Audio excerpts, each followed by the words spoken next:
Hello friends, मैं हूं आपका दोस्त संजीत कोडर। रिएक्ट जेएस सीखने की सीरीज में आज हम देखने वाले हैं कि कंट्रोल एंड अनकंट्रोल्ड कंपोनेंट्स क्या होते हैं। इससे पहले यदि आपने चैनल को सब्सक्राइब नहीं किया है तो आप सब्सक्राइब कर लें, साथ ही बेल आइकन को भी प्रेस कर लेना, क्योंकि मैं आपके लिए ऐसे ही वीडियोज लाते रहता हूं। लास्ट टाइम हमने राउटर कॉन्सेप्ट पढ़ा था, तो उसमें मैंने एक चीज नहीं बता पाया था, वो ये था कि सपोज आप किसी लिंक पे क्लिक करते हो तो ये जो आपका पेज होता है ये रीलोड नहीं होता है, लेकिन जब आप एंकर टैग यूज करते हो तो उस केस में ये रीलोड होता है। इसीलिए आप एंकर टैग की जगह पे लिंक टू और नैव लिंक यूज करते हो। इससे क्या होता है, अननेसेसरी मेमोरी का लॉस नहीं होता और रिएक्ट कंपोनेंट का परफॉर्मेंस भी काफी हाई होता है। और इसमें एक चीज और होता है कि आप जो कंपोनेंट क्लिक करते हो उसी कंपोनेंट में चेंज होता है, रेस्ट कंपोनेंट आपका एज इट इज वैसा ही रहता है। तो ये एक कॉन्सेप्ट था। आज जो हम पढ़ने वाले हैं वो है कंट्रोल्ड एंड अनकंट्रोल्ड कंपोनेंट्स।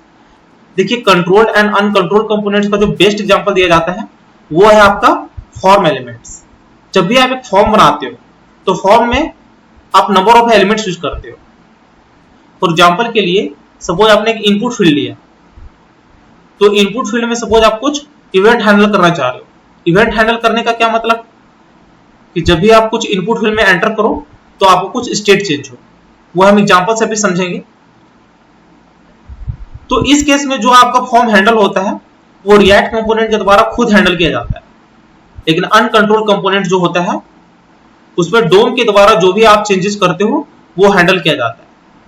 मतलब आप बोल सकते हो कि जो भी आप चेंजेस करते हो वो डोम में स्टोर होता है और उसे एक्सेस करने के लिए आप रेफ एट्रीब्यूट का यूज करते हो।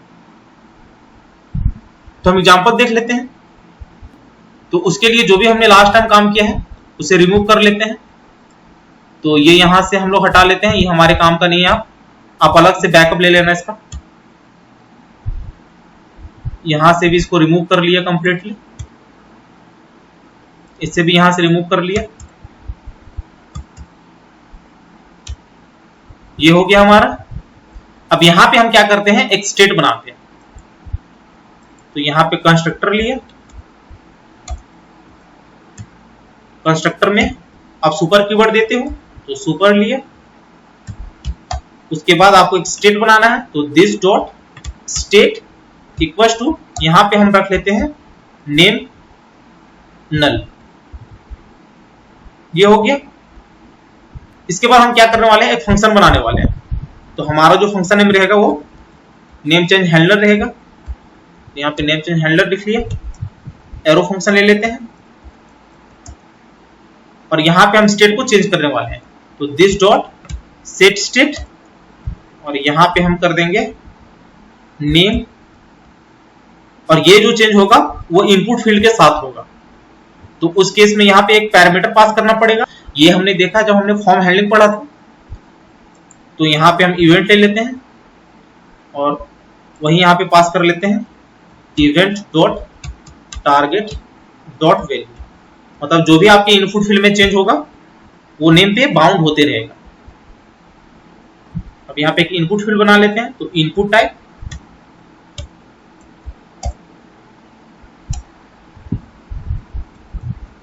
टेक्स्ट कर दिया। अब यहां पे हमें इवेंट हैंडलर करना है, तो वो होगा हमारा ऑनचेंज इवेंट हैंडलर। तो ऑनचेंज इक्वल्स टू, यहां पे हमें एरो फंक्शन लिखना है कर्ली ब्रैकेट में। तो एरो फंक्शन लिया और यहां पे हम लिख लेंगे this dot name change handler और यहीं पे हम इवेंट आर्गुमेंट ले लेते हैं। यहां पे भी इवेंट ले लेते हैं।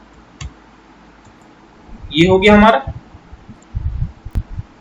अब यहां पे हम क्या करने वाले हैं, पी टैग पे यहां पे हम ले सकते हैं कर्ली ब्रैकेट में this dot state dot name और यहां पे हम लिख सकते हैं इनपुट फील्ड डेटा। जो भी आप इनपुट फील्ड में डेटा एंटर करोगे वो यहां पे डिस्प्ले होते रहेगा। तो इसको सेव किया, ब्राउजर पे गया, इसको रिफ्रेश किया तो देखिए आपका ये आ गया है। अब यहाँ पे हम कुछ भी एंटर करते हैं, फॉर एग्जाम्पल के लिए संजीत फोल्डर, तो ये यहाँ पे डिस्प्ले होते रहेगा। तो इनपुट एलिमेंट में आप दो चीज बेसिकली यूज किए हो, एक है आपका ऑन चेंज हैंडलर और एक है आपका वैल्यू। तो ये जो दो एलिमेंट है ये रिएक्ट के द्वारा खुद हैंडल किया जा रहा है, तो इसी को आप बोलते हो कंट्रोल्ड कंपोनेंट्स। लेकिन अनकंट्रोल्ड कंपोनेंट जो होता है वो डोम के द्वारा हैंडल किया जाता है। जो भी आप चेंजेस करते हो वो सारा डोम पे सेव होता है और उसे एक्सेस करने के लिए आप रैफ एट्रीब्यूट लेते हो। तो उस केस में आपको क्या करना होता है, यहाँ पे रैफ क्रिएट करना होता है। तो उसके लिए आप यहाँ पे क्या करते हो, एक वेरिएबल ले लेते हो, तो दिस डॉट कुछ भी ले सकते हो, रेफरेंस ले लिया, equal to React dot create ref, ये हमने किया था लास्ट टाइम। और जो आपने यहाँ पे रेफरेंस क्रिएट किया इसी को यहाँ पे आप कॉपी कर लेते हो और इसी को आप यहाँ पे रैफ एट्रीब्यूट पास करके यहाँ पे कंट्रोल वी कर लेते हो। तो यहाँ पे हम क्या कर लेते हैं, कंसोल डॉट लॉग, कंसोल पे हम इसे प्रिंट करवा लेते हैं। तो यहाँ पे जो भी आपका है event dot target dot value, इसे यहाँ से कॉपी किया, यहाँ पे कंट्रोल वी कर दिया और इसे यहाँ से रिमूव कर लिया। यहाँ पे स्टेट को भी हमने रिमूव कर लिया। तो ये आप ध्यान में रखना कि जो आप कंट्रोल कंपोनेंट्स बनाते हो उसमें जो स्टेट होता है वो आपके हर चेंजेस को हैंडल करता है, लेकिन अनकंट्रोल कंपोनेंट्स में वो बाय डिफॉल्ट इंटरनली होता है और वो डोम के द्वारा किया जाता है।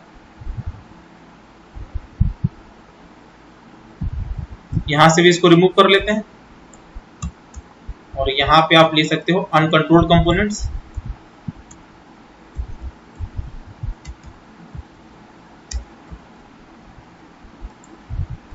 ये H1 टैग में आएगा हमारा। इसको सेव किया, ब्राउजर पे गया, अब देखिए यहाँ पे कंट्रोल शिफ्ट आई करते हो, अब यहाँ पे आप कुछ भी टाइप करोगे